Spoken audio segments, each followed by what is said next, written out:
Olá, turminha, tudo bem com vocês? Eu espero que sim. Vamos começar mais uma aula de língua portuguesa dos quintos anos da EMF Ângelo Colafemina. E hoje o nosso assunto é sobre coesão textual. Vamos ver o que é isso? Coesão textual é a conexão, a ligação e a harmonia entre os elementos de um texto. Ocorre quando as palavras, as frases e os parágrafos estão entrelaçados, um dando continuidade ao outro.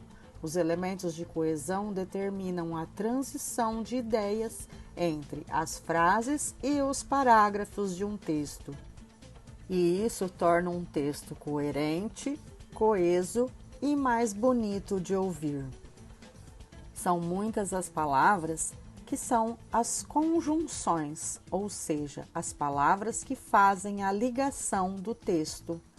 Pois, portanto, mas, para.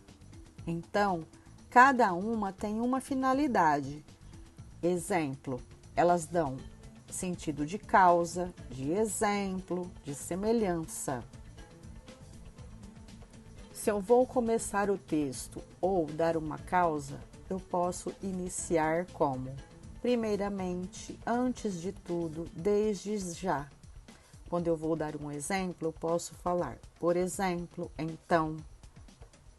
Quando eu vou dar uma continuação, eu posso dizer, além disso, do mesmo modo.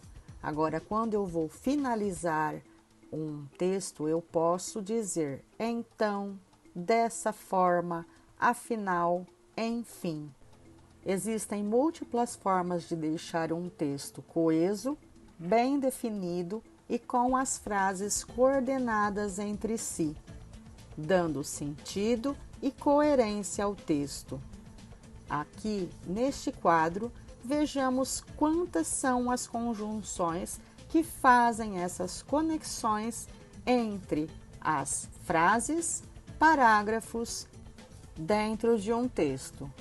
Esses conectivos, eles têm a função de dar a ideia de adição, oposição, conclusão, concessão, de dúvida, certeza, causa, exemplificação, comparação. E essas palavras dão essas ideias na hora de compor a frase, o parágrafo e o texto. Um outro exemplo é quando eu quero dar a ideia de dúvida. Então eu vou dizer, talvez, é provável, é possível, provavelmente, possivelmente. Um exemplo de coerência é quando eu digo, doente não, foi, estava, aula ele. Quando, na verdade, eu deveria dizer, ele estava doente, por isso não foi à escola. Nesse texto, portanto, todas as palavras quadriculadas significam conjunções do texto, para que possamos entender qual é a necessidade delas. Agora, para aprofundar os nossos estudos sobre esse assunto, nós vamos fazer algumas atividades contempladas no nosso livro APES, das páginas 133 a 136, que estarão descritas no formulário do Google Forms. Bons estudos e até a próxima aula, pessoal!